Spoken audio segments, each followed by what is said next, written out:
where we figure all that out? Well, we've got a Constitution that tells us that.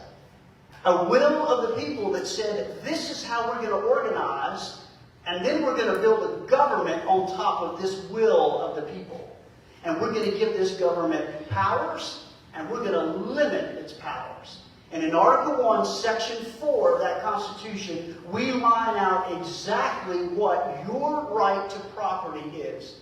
One of the primary reasons of the government to exist, protect your right to property.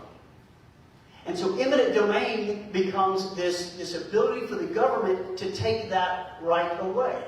But we prescribe exactly how you can do it and what you can do it for. And it's very strict. One of the strictest in the nation. I like it quite a bit. You should read it if you have it. It's kind of long, which is good because it's detailed. So eminent domain is that, inherently governmental power. What does inherently governmental power mean? It means that you do not have that power. Because the point of government is to protect my rights. From whom?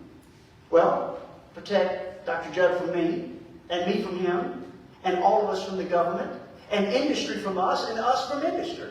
It's all about making us, the Constitution is making us level, equal with everyone else, so that no one has power over me, no industry, and not one of you, and vice versa. And so this idea of eminent domain is only a thing that the government can do. And it has to do it through due process, and we have defined it in Article 1, Section 4. When domain takes place, what's the next thing that you can do? You can expropriate. Expropriate means you now actually take the power. And when we look at our Constitution, we have specific language that tells us that it cannot be done for economic development. What are all these guys talking about? What's all this carbon capture about? Economic development. And the Constitution says directly, you cannot use eminent domain specifically for economic development. Well, who are these guys in Baton Rouge that decide they're going to change that? Well, we decided as a group at St. Louisiana, and all of you and your organizations are part of it too, to decide that no. You cannot write a law that abrogates, that changes the rights that the Constitution, the will of the people, has provided. And so therefore, we petitioned our governor, and our governor didn't like what we had to say.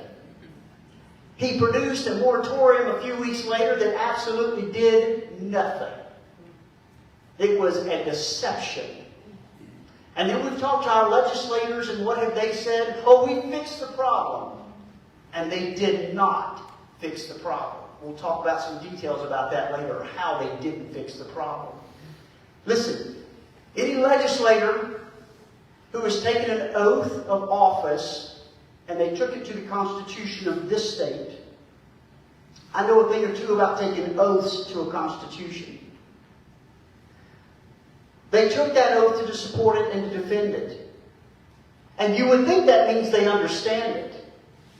So if they go pass laws that abrogate your right to property, do you think they understand their oath? Do you think they violated their oath? Absolutely they violated their oath.